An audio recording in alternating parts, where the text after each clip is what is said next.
Yo, selamat datang di Freaks Channel. Kali ini gue akan membahas karakter yang cukup misterius dan juga memiliki kaitan dengan Enryu.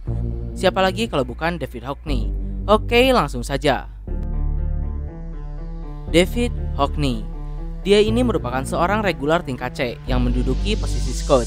Lalu nama David Hockney sendiri diambil dari nama seorang pelukis asal Inggris. Maka dari itu David Hockney di Tower of God juga seperti yang kita tahu dia merupakan seorang pelukis. Hockney sendiri memiliki penampilan yang normal seperti orang biasa pada umumnya, kecuali mata yang dia miliki. Untuk kepribadiannya sendiri, Hockney ini selalu tenang dan selalu bisa diandalkan oleh rekan setim, terutama karena kemampuan matanya yang dapat melihat masa depan. Lalu untuk latar belakang Hockney sendiri, seperti yang kalian tahu, Hockney ini berasal dari lantai kematian. Namun tak diketahui apakah Hockney ini sudah ada sejak sebelum kedatangan Enryu atau tidak. Tapi Hockney sendiri dulunya merupakan bawahan dari Heljo bersama dengan Yulyu Mata. Melihat dari perkataan Mata, Hockney menjadi bawahan Heljo karena sebelumnya Hockney lah yang menemukan salah satu serpihan jarum Enryu. Dan Mata ditugaskan untuk membawa Hockney berkeliling lantai kematian untuk menemukan serpihan jarum yang tersisa. Lalu singkat cerita, akhirnya Hockney dan Mata pun kembali menemukan serpihan jarum lainnya.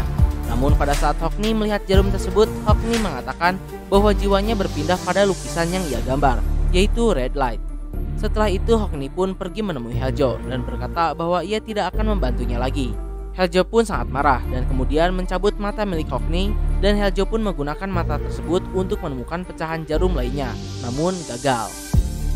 Lalu setelah itu Mata pun membawa Hockney menuju Deja untuk menyembuhkan mata Hockney. Namun sesampainya di sana, Deja pun juga cukup terkejut karena sebagian jiwa milik Hockney benar-benar masuk ke dalam lukisannya, sehingga Deja pun tak dapat menyembuhkan Hockney. Namun di saat yang sama, itu membuat Hockney dapat meninggalkan lantai kematian. Dan dengan hal itu, akhirnya Deja pun mengatakan bahwa ia akan memberikan matanya pada Hockney dengan syarat ia harus melakukan sesuatu untuk Deja di luar lantai kematian, yaitu membawa sang penyelamat ke lantai kematian, Bam. Lalu singkat cerita, Deja pun memberikan matanya pada Hockney, dan Hockney pun jatuh pingsan. Keesokan harinya saat ia terbangun, ternyata Hockney tidak dapat mengingat apapun bahkan tentang masa lalunya, termasuk janji yang ia buat dengan Deja. Mata yang menyadari hal tersebut tidak memberitahu Hockney, dan justru membantunya untuk keluar dari lantai kematian, karena Mata menginginkan Hockney untuk hidup bahagia di luar sana tanpa membawa beban apapun, dan Hockney pun berhasil keluar. Selanjutnya untuk sepak terjangnya sendiri, Hockney pertama kali diperlihatkan pada saat awal arc lantai kematian. Ia diketahui menetap di sebuah stasiun kereta neraka untuk menunggu sesuatu, yaitu bagian terakhir dari lukisannya yang bernama Red Light. Walaupun Hockney ini kehilangan segala ingatan masa lalunya, tapi ia tetap mengingat tentang lukisan tersebut, walaupun ia tetap tidak mengingat bagaimana isi dari lukisannya. Oke, sebelum lanjut, gue akan menjelaskan tentang Red Light terlebih dahulu. Red Light merupakan sebuah lukisan yang dibuat oleh Hockney sebelum dirinya menjadi seorang regular. Tentu saja lukisan tersebut bukan lukisan sembarangan. Di sana secara samar tergambar 3 buah air terjun dan salah satu serpihan jarum Enryu. Yang seperti kita tahu, lukisan tersebut merupakan lokasi dari jarum yang berada pada Gustang. Jadi apakah lukisan tersebut masih memiliki misteri? Secara isi dari lukisan tersebut sendiri sudah ditemukan dan dimiliki oleh Bam, yaitu lokasi jarum yang ada pada Gustang. Jawabannya tentu saja masih ada misteri yang meliputi lukisan tersebut. Kenapa jiwa Hockney dapat terserap ke dalam lukisan tersebut? Lalu apakah lukisan tersebut benar-benar merupakan lokasi jarum yang ada pada Gustang? Karena Hockney sendiri berkata bahwa mungkin lukisan tersebut merupakan sebuah petunjuk tentang lokasi jarum yang lain. Secara lukisan itu sendiri belum digambarkan secara utuh. Belum lagi di panel yang sama, Gustang juga mengatakan lukisan besarnya tidak berubah, yang mana perkataan tersebut seperti menyiratkan sesuatu tentang Hockney. Lalu mengapa lukisan tersebut saat ini tidak berada di tangan Hockney? Jadi dahulu ketika Hockney tidak ingin membantu Heljo lagi, selain matanya, lukisannya pun juga diambil oleh Heljo dan dipecah menjadi 6 bagian, lalu dijual keluar lantai kematian. Karena Heljo mengira bahwa Hockney bisa memasukkan sebuah jiwa ke dalam gambar. Dan singkat cerita, seperti yang gue sebutkan tadi, dengan berbagai kejadian yang ada, Hockney pun dapat keluar dari lantai kematian. Namun ia kehilangan tentang semua ingatan masa lalunya, kecuali tentang lukisan tersebut. Akhirnya dengan susah payah di luar lantai kematian, ia pun berhasil mengumpulkan kembali bagian dari lukisannya satu persatu. Hingga akhirnya bagian terakhir pun dikirimkan melewati kereta neraka. Namun sialnya, entah bagaimana ceritanya, ternyata bagian terakhir dari lukisan Red Light tersebut berada di tangan Rahel. Dan sampai titik ini gue bisa bilang si Rahel ini benar-benar bajingan. karena setiap hal penting yang akan terungkap, kuncinya pasti selalu ada padanya. Dari mulai segala hal tentang Bam, bahkan sampai yang tidak ada hubungannya dengan Bam sekalipun berada di tangan Rachel. Contohnya ada cincin milik Wang Nan yang saat itu hampir terungkap, namun karena cincinnya ada di tangan Rachel, masa lalu Wang Nan pun gagal terungkap. Dan yang kedua, ya lukisan si Hockney ini. Ketika satu rahasia lagi seharusnya terungkap, malah lukisan terakhirnya ada di tangan Rachel. Dan luar biasanya lagi, saat ini Rachel berada di tempat Gustang, yang artinya dua kunci tersebut berada jauh sekali dari kata terungkap. Yang artinya lagi selamat tinggal pada masa lalu Wang Nan dan masa lalu Hockney. Bisa dibilang hampir mustahil dua rahasia tersebut dapat terungkap dalam waktu dekat ini. Dan jujur menurut gue pribadi, dua rahasia tersebut mungkin akan memberikan dampak yang cukup besar pada jalannya cerita TOG ini. Lalu berikutnya, seperti yang kalian tahu, saat ini Hockney memutuskan untuk mengikuti Bam. Karena Hockney merasa bahwa jarum tersebut meminta dirinya untuk menuntun Bam menemukan pecahan jarum lainnya.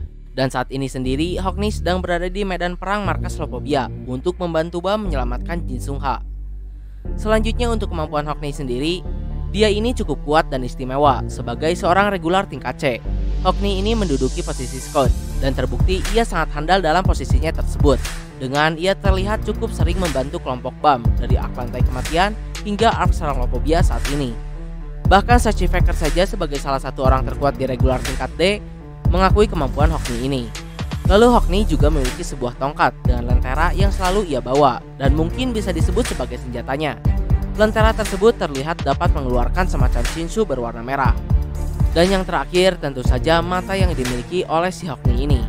Hockney memang merupakan seorang scout yang luar biasa, tapi yang paling membuatnya istimewa adalah kemampuan matanya yang dapat melihat sedikit ke masa depan. Tentu saja kemampuan tersebut bisa dibilang sangat overpower.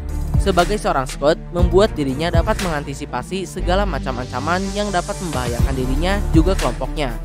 Walaupun sebenarnya mata tersebut bukanlah milik Hockney, melainkan milik Deja, seperti yang gue sebutkan di latar belakangnya tadi.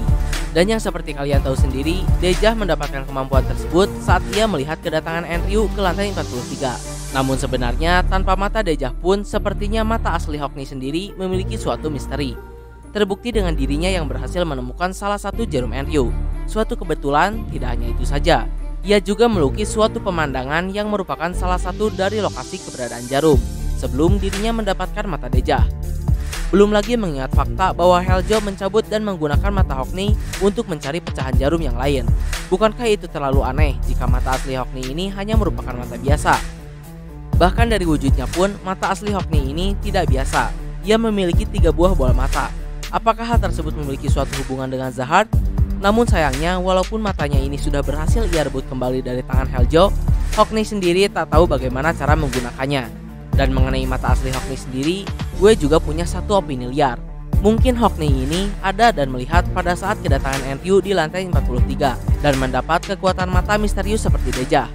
Namun karena ia kehilangan ingatannya, jadi ia melupakan semua hal tersebut. Ya, intinya gue rasa si Hockney ini merupakan salah satu tokoh penting dalam cerita Tower of God ini, khususnya dalam perjalanan Bam. Atau mungkin gue rasa Hockney juga merupakan tokoh yang terhubung dengan Enryu.